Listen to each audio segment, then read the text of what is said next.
March 6, 1945, Cologne. The ancient city, scarred by ceaseless bombing, lay in ruins. At precisely 3:47 p.m., along Comedianstraße, the air was thick with the stench of pulverized concrete and burning fuel. Inside a Panther Ausf G, the seasoned German tank commander, Sergeant Karl Hoffmann, scanned the desolation. His voice, usually steady, carried an unprecedented tremor, a premonition. For years, the German Panzer divisions had dominated, their Tiger and Panther tanks casting long, intimidating shadows across the European battlefields. These formidable machines, with their thick armor and devastating 88mm KWK-36 L56 and 7.5cm KWK-42 L70 main guns, had instilled a profound psychological advantage, a belief in their own armored invincibility. American armor, largely comprising Sherman tanks, was often outmatched, leading to a tactical and moral superiority that German crews had come to expect, even rely upon. But now, emerging from the smoke and debris, a silhouette. It was unlike any Allied tank Hoffmann had ever encountered. Too large for a Sherman, too angular for British designs. Its long, powerful gun, menacing. This unknown entity, moving with deliberate purpose through the urban labyrinth, represented an immediate existential threat. It shattered every ingrained assumption, every piece of intelligence, every psychological comfort the Wehrmacht had painstakingly built around their armored doctrine. It was a ghost in the machine, an American ghost. And its sudden silent appearance signaled not merely a new enemy tank, but a catastrophic failure of German intelligence, a strategic surprise that would soon unravel the remaining threads of their morale.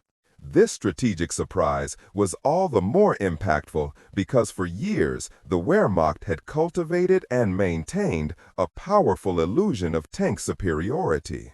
From the sands of North Africa to the vast plains of the Eastern Front, German armored divisions had consistently outmatched their Allied counterparts.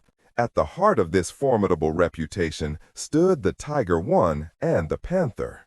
Introduced in late 1942, the Tiger I was a steel behemoth weighing 57 tons. Its frontal armor, a thick 100mm, was nearly impenetrable to most Allied anti-tank guns of the time. Paired with its legendary 88mm main gun, the formidable KWK-36 L56, it could engage and destroy enemy tanks from ranges well beyond their effective reach. The Panther, arriving in 1943, represented a different yet equally potent design philosophy. With its sloped armor, capable of deflecting shells more effectively, and its high-velocity 7.5cm KWK-42 L70 cannon, it combined formidable firepower with impressive mobility. A single Panther could often account for multiple Allied tanks in an engagement, a chilling reality for those facing it. German crews operating these machines developed a formidable confidence, an almost sacred belief in their technological edge. They were the spearhead, the iron wall, against the Allied advances. This perception of invincibility was not merely propaganda. It was forged in countless battles where the quality of German armor and armament often compensated for numerical disadvantages. Their tanks were not just weapons, they were symbols of German engineering prowess and a psychological anchor for the entire Wehrmacht. The early campaigns, particularly in North Africa, and later the Crucible of Normandy, laid bare a critical deficiency in Allied armored doctrine. American tank designers, focused on speed, reliability, and mass production, had largely underestimated the German commitment to heavy armor. The venerable M4 Sherman, with its 75mm main gun and comparatively thin armor, proved formidable against most German Panzer IV variants. However, the battlefield introduction of the formidable Tiger I, boasting an 88mm KWK-36 L36 and up to 100mm of frontal armor, along with the sleeker yet equally lethal Panther with its high-velocity 7.5cm KWK-42 gun, created an immediate stark problem. The Sherman 75mm shell often simply bounced off the frontal glacis of these German behemoths, even at close range. Reports from the field, from tank crews and commanders alike, painted a grim picture.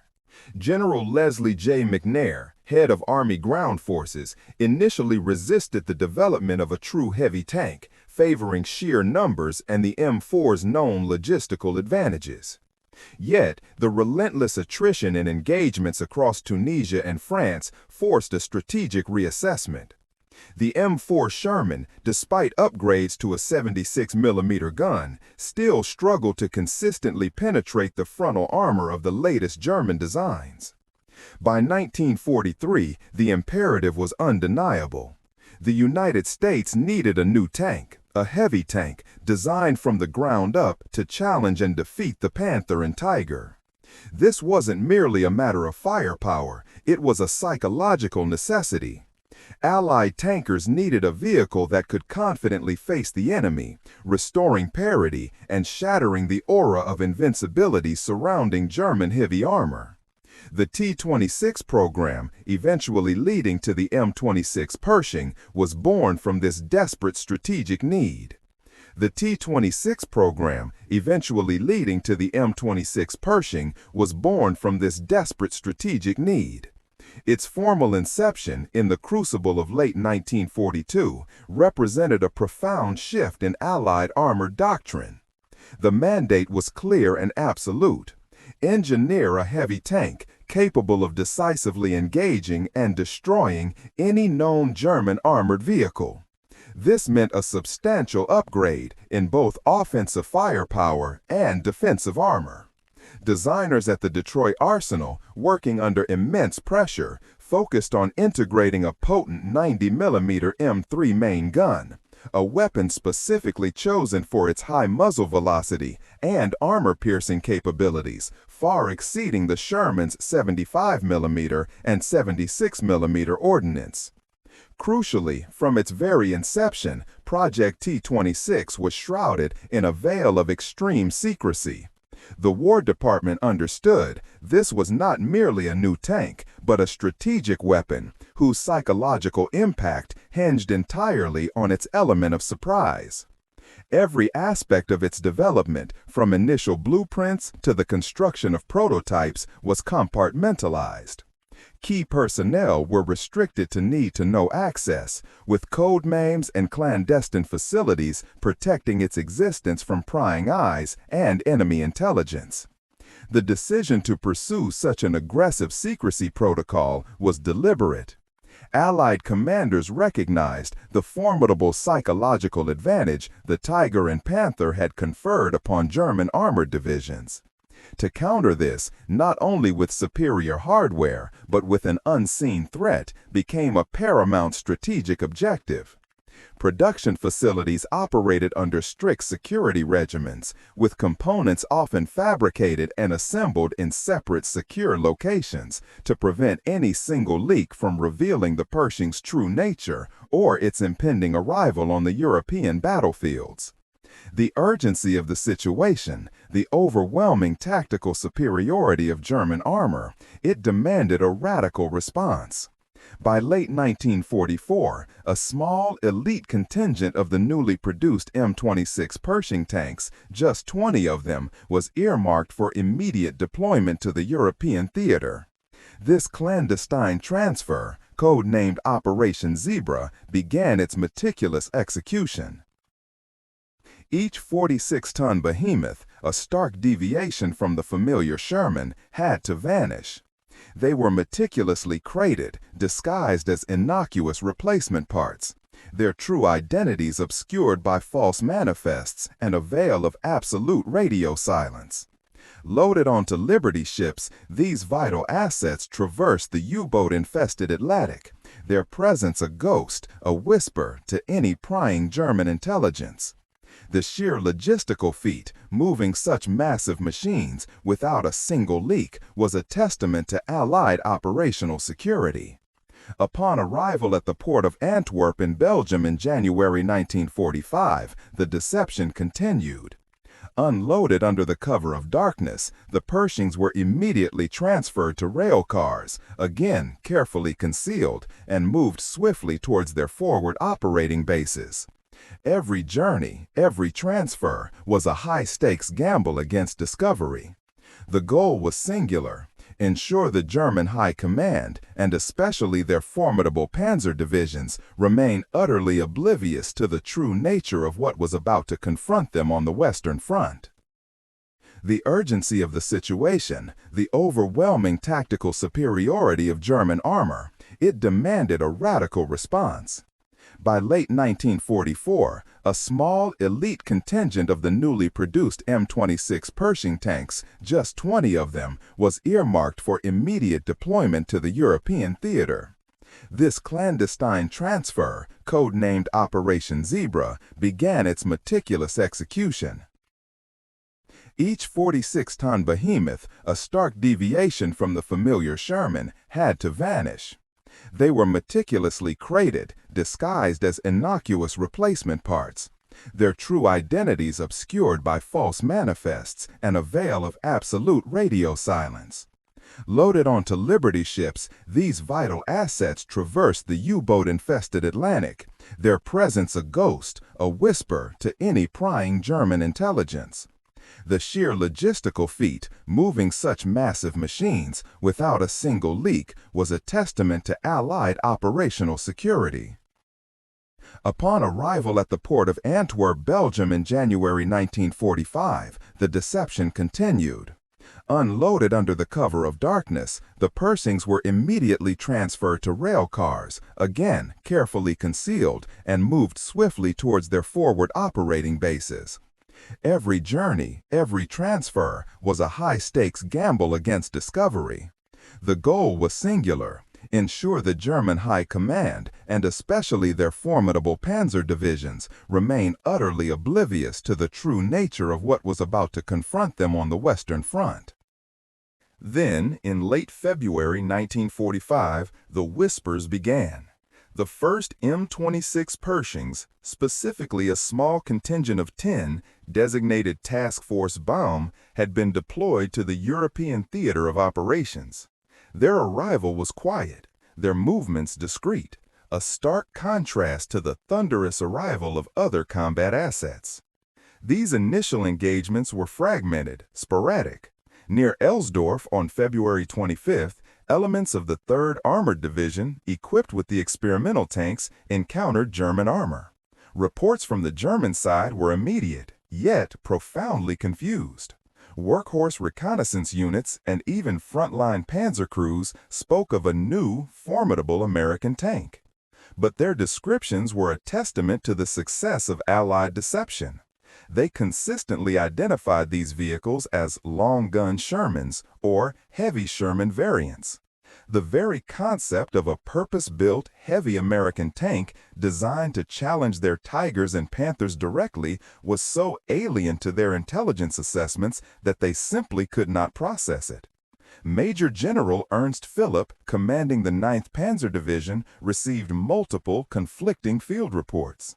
His intelligence officers, operating within a meticulously crafted information vacuum, struggled to reconcile the accounts. The enemy had merely upgunned a familiar platform, or so they surmised. This misidentification, this refusal to acknowledge a new class of threat, became a critical strategic error. This period of early contact was a probing phase. The Pershing demonstrated its raw power, destroying several Panzer IVs and even a Panther in these scattered skirmishes. But the German High Command remained in the dark, their assumptions about American armor capabilities undisturbed. The seed of doubt had been planted, but its true nature remained shrouded in mystery. The appearance of the M26 Pershing was not merely a surprise, it was a profound intelligence failure for the German Wehrmacht. For years, German military doctrine and practical experience had reinforced a profound sense of technological superiority.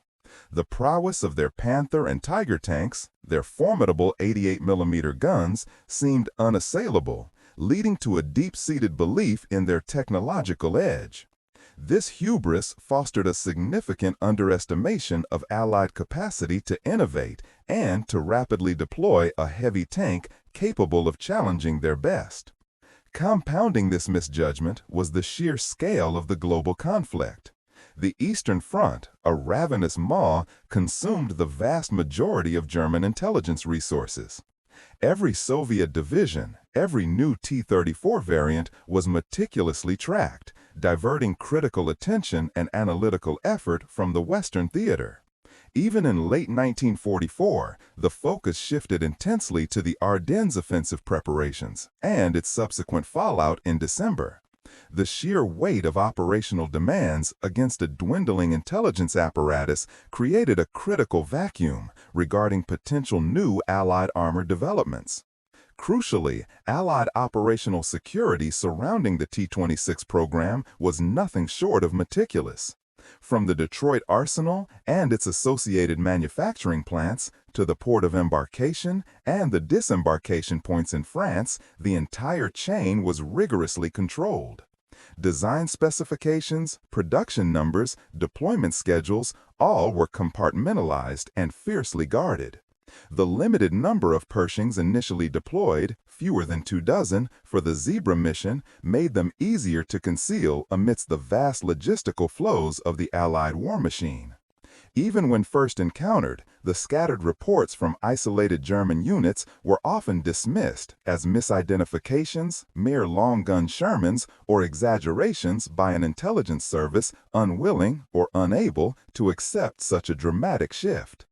This confluence of factors, technological hubris, strategic misdirection, and exemplary Allied secrecy, ensured that the Pershing's arrival was not merely unpredicted, but fundamentally inconceivable within the German High Command's understanding of the war. It was a blind spot that would prove strategically devastating. On March 6, 1945, the war's true shift became undeniably clear. In the heart of Cologne, near its iconic cathedral, an American M26 Pershing named Eagle 7, commanded by Sergeant Robert K. Early, encountered a German Panther Ausf A tank. This was not a chance skirmish in the chaos of battle. It was a direct, observed confrontation, the kind that would rewrite the understanding of armored warfare. The Panther, positioned to defend a street intersection, fired first. Its 7.5-centimeter KK-42 L-70 cannon missing or simply bouncing off the Pershing's sloped armor. Sergeant Early's crew reacted with chilling efficiency. The Pershing's potent 90mm M3 gun unleashed a high-velocity armor-piercing round that struck the Panther's lower glacis plate. The impact was immediate and decisive. A second round ripped through the Panther's side, igniting its ammunition store and sealing the fate of its crew. The German tank erupted, a pyre of twisted steel and burning fuel. What made this particular duel so historically pivotal was not just the swift destruction of a formidable German tank. It was the presence of U.S. Army Signal Corps cameramen filming the entire engagement. This footage, raw, unfiltered, was quickly disseminated across Allied newsreels. While this single engagement could never fully encapsulate the scale of the Pershing's deployment, nor negate the lingering threat posed by other German armored units, its symbolic weight was immense. The Panther crew, despite their vehicle's famed capabilities, had been caught in a sub-optimal position, a narrow street with limited maneuver.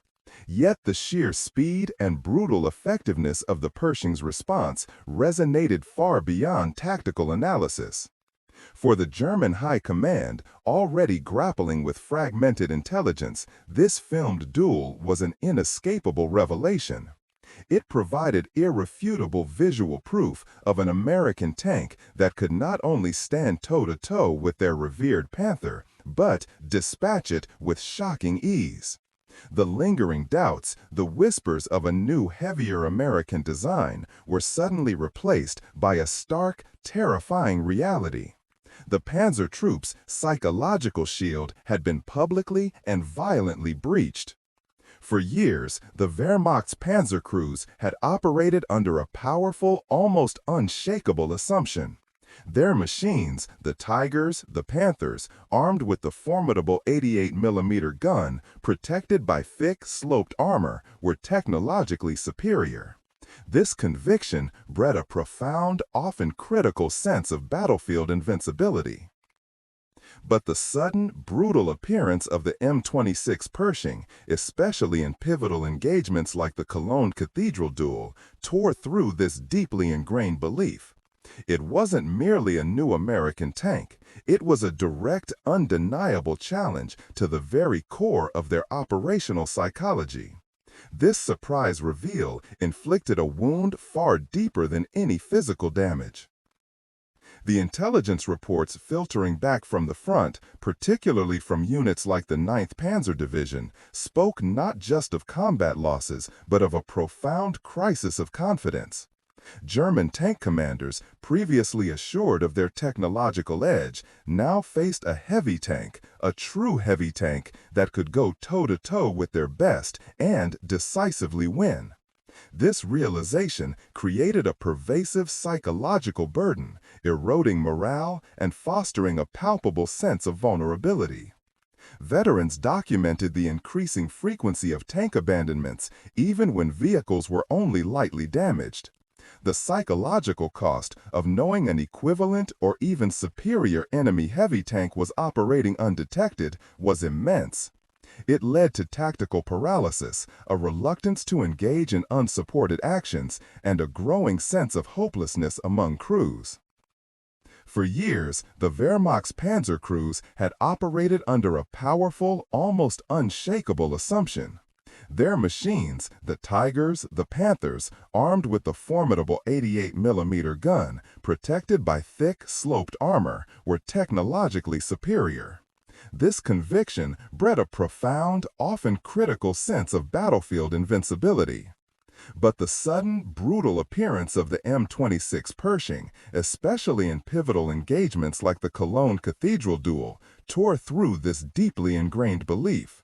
It wasn't merely a new American tank, it was a direct, undeniable challenge to the very core of their operational psychology. This surprise reveal inflicted a wound far deeper than any physical damage. The intelligence reports filtering back from the front, particularly from units like the 9th Panzer Division, spoke not just of combat losses, but of a profound crisis of confidence. German tank commanders, previously assured of their technological edge, now faced a heavy tank, a true heavy tank, that could go toe-to-toe with their best and decisively win. This realization created a pervasive psychological burden, eroding morale and fostering a palpable sense of vulnerability. Veterans documented the increasing frequency of tank abandonments, even when vehicles were only lightly damaged. The psychological cost of knowing an equivalent or even superior enemy heavy tank was operating undetected was immense. It led to tactical paralysis, a reluctance to engage in unsupported actions, and a growing sense of hopelessness among crews. However, it's crucial to acknowledge that the Pershing, while devastating in its psychological impact, did not single-handedly collapse the Panzerwaffe. Its numbers remained relatively low, with only approximately 300 reaching Europe by VE Day. The wider strategic picture, the relentless Allied air superiority, the critical fuel shortages, and the overwhelming numerical advantage of the Allied forces all contributed significantly to Germany's ultimate defeat.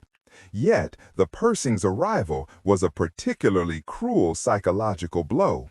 a final, undeniable proof of a war they could no longer win technologically.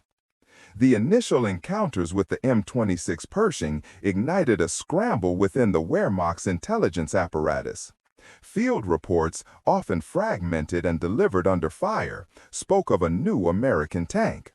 Some frontline units, disoriented by the unexpected power, described it merely as a long-gun Sherman, an over-engineered variant of their familiar adversary.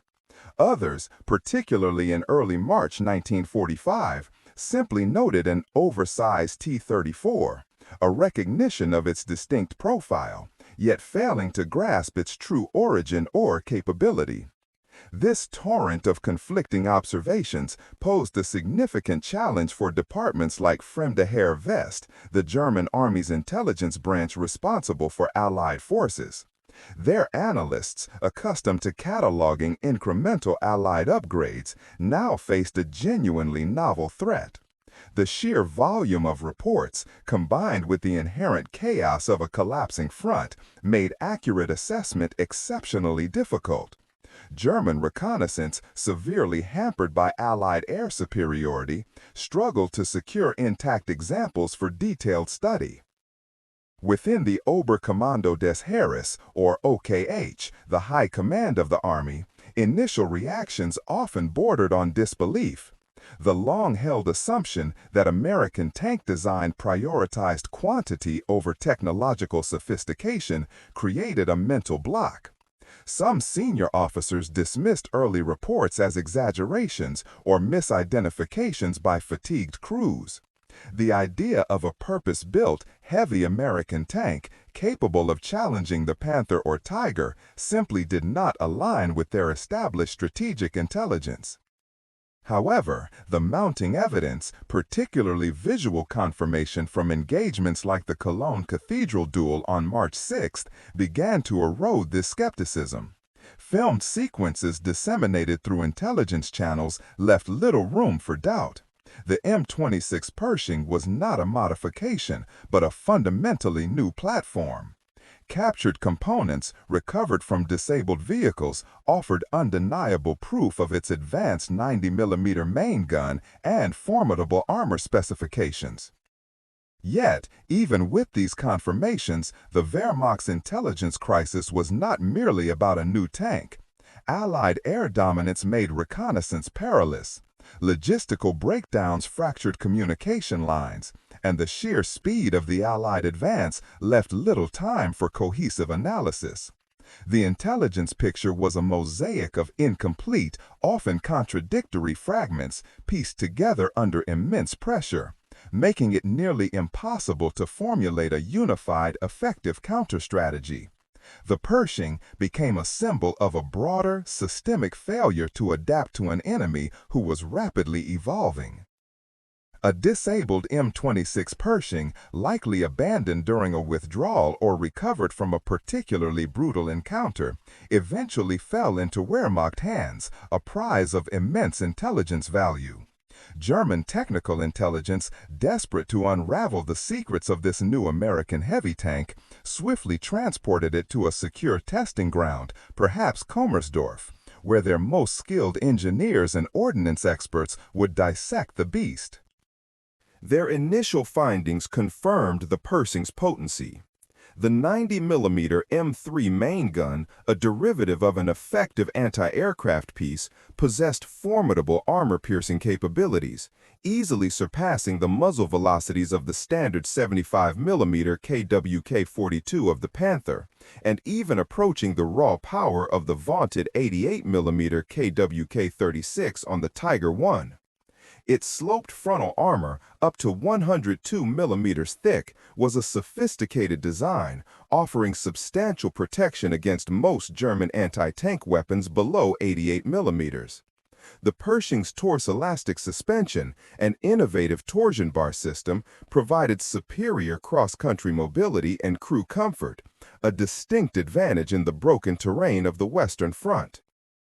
Yet, what truly unnerved German high command was not merely the Pershing's combat statistics, but the unmistakable evidence of American industrial might. Examining the components, the engineers found standardized parts, precision manufacturing on a scale Germany could only dream of, and an overall design philosophy geared towards efficient mass production. This wasn't a bespoke, handcrafted weapon like the Tiger II. It was a sophisticated, battle-ready machine built to be churned out in fast quantities.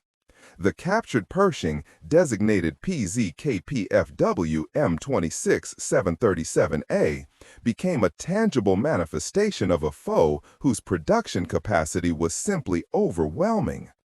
However, even as they acknowledged its threat, some German analysts clung to the belief in their own tactical superiority or identified potential weaknesses. They noted the Pershing's relatively high operational weight, almost 42 metric tons, impacting strategic mobility and requiring robust logistical support. Its early production models were also prone to certain mechanical issues, particularly with the transmission and powertrain, challenges that were being rapidly addressed by American engineers, but offered a brief glimmer of hope to their German counterparts. The strategic implications were devastating. The Pershing was not just a new tank, it was a symbol of American ingenuity, of a nation whose industrial capacity had been grossly underestimated, and whose technological gap had been decisively closed. For a leadership already grappling with manpower shortages and relentless Allied bombing, the realization that the Americans could field a tank of this caliber, and likely thousands more, further shattered the already fragile morale of the Wehrmacht. The game, they now understood, had fundamentally changed. The confirmation of a truly formidable American heavy tank sent ripples of unease through the Wehrmacht's already strained command structure. German intelligence, having dismissed earlier reports of a long-gun Sherman as exaggeration, now faced the undeniable reality of a sophisticated new adversary. This intelligence vacuum compounded the psychological blow, creating a sense of being perpetually outmaneuvered. For years, the Panzertruppe had fought with the psychological advantage of superior armor and firepower, particularly with the Tiger I and Panther. That bedrock belief in their technological edge began to erratically erode. Veteran crews who had once scoffed at Allied armor now reported, with an unprecedented tremor, encounters with a tank seemingly impervious to their standard rounds and capable of delivering a lethal counterpunch. Reports surged across the Western Front of German crews abandoning operational Panther and Tiger tanks, often at the first sign of an American heavy tank presence or under the pressure of overwhelming odds. By March and April 1945, tank abandonments attributed to mechanical failure or fuel scarcity were frequently found to be operational vehicles, simply deserted by demoralized crews, unwilling to face the new unknown threat. This new threat injected a crippling uncertainty into tactical planning. Commanders became hesitant to commit their remaining armored assets, fearing disproportionate losses against the Pershing. General von Rundstedt's reports from the Western Front increasingly highlighted a lack of offensive spirit among armored units, leading to a noticeable paralysis in tactical decision-making and a shift towards rigid defensive postures.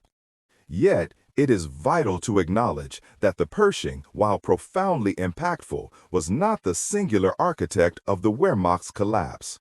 Its numbers remained limited, with approximately 200 tanks in theater by VE Day.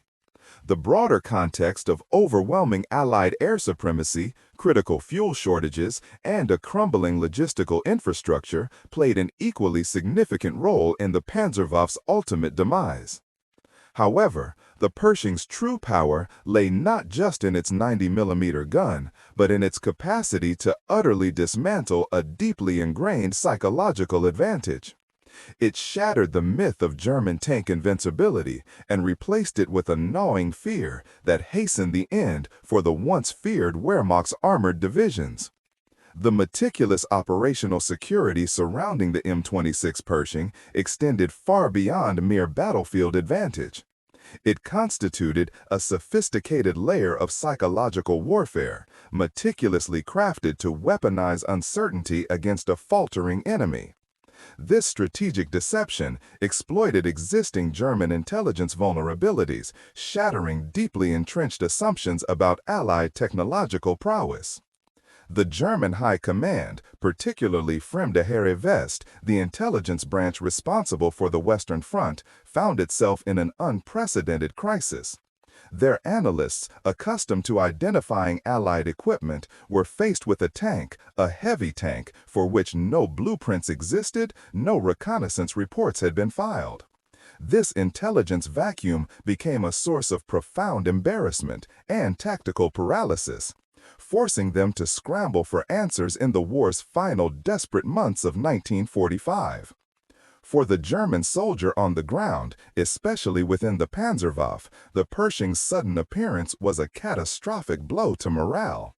Their perceived technological superiority, a bedrock of fighting spirit for years, evaporated with each confirmed sighting of the new American tank. Reports from the front lines in March 1945 spoke of an invulnerable foe, generating a ripple effect of doubt and fear that contributed to increased desertions and a willingness to surrender. This engineered surprise compelled the Wehrmacht to divert critical resources and intellectual energy into understanding and countering this unexpected threat. Instead of focusing solely on the overwhelming Allied numerical advantage, German engineers and strategists were forced to contend with a qualitative shift that they had failed to predict. The Pershing's secrecy, therefore, did not merely facilitate its combat effectiveness, it actively degraded the enemy's decision-making process and psychological resilience. Yet, it is crucial to acknowledge that the Pershing, despite its profound psychological impact, was fielded in relatively limited numbers, with approximately 200 tanks reaching Europe by VE Day. Its strategic power derived not solely from its destructive capability, but from the context in which it arrived. A Germany already on the brink of collapse, its supply lines severed, its manpower depleted. The Pershing's debut was the final crushing blow to an already tottering edifice, a testament to the devastating efficacy of surprise when combined with overwhelming force. The M26 Pershing, though arriving late in the European theater, became far more than just another tank.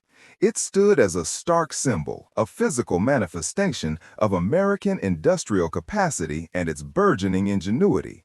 For the Wehrmacht, its sudden appearance shattered a long-held myth, the technological invincibility of their armor. This single fact, perhaps more than any other, contributed to the rapid decline in German combat morale.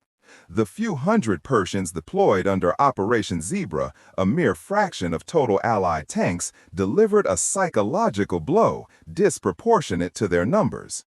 The true brilliance of the Pershing's deployment lay not just in its firepower, but in the meticulous veil of secrecy that surrounded it. From its hurried development in Detroit to its covert transatlantic shipment and its quiet assembly in depots across France, every step was guarded. German intelligence, once the envy of Europe, failed completely to detect this potent new weapon. This operational security, enforced by strict directives from the 12th Army Group, ensured that when the M26 finally rolled into combat, it landed with the full force of a strategic surprise, a tactical thunderclap that echoed across the collapsing Western Front. Yet, it is crucial to temper this narrative with a measure of perspective. The Pershing, for all its impact, was not the sole architect of Germany's defeat. By VE Day, only approximately 300 tanks had seen combat in Europe, a limited numerical presence. The vast majority of Allied armor remained the venerable Sherman, and Germany's collapse was already assured by overwhelming Allied air power, logistical strangulation, and relentless infantry advances. The Pershing's role, while significant in breaking morale, remained supplementary, a spearhead rather than the entire army. The legacy of the Pershing extends beyond the battlefields of 1945. It served as a stark lesson in the critical interplay of technology, intelligence, and psychological warfare. Its very existence forced a re-evaluation of tank design and combat doctrine, influencing the next generation of American armor like the M26 Patton. More broadly, it underscored the enduring power of operational security and the strategic advantage of surprise, reminding future military planners that the unseen threat can be just as potent as the visible one. The Pershing's arrival, a silent, then violent revelation, forever changed the calculus of tank warfare and the art of military deception.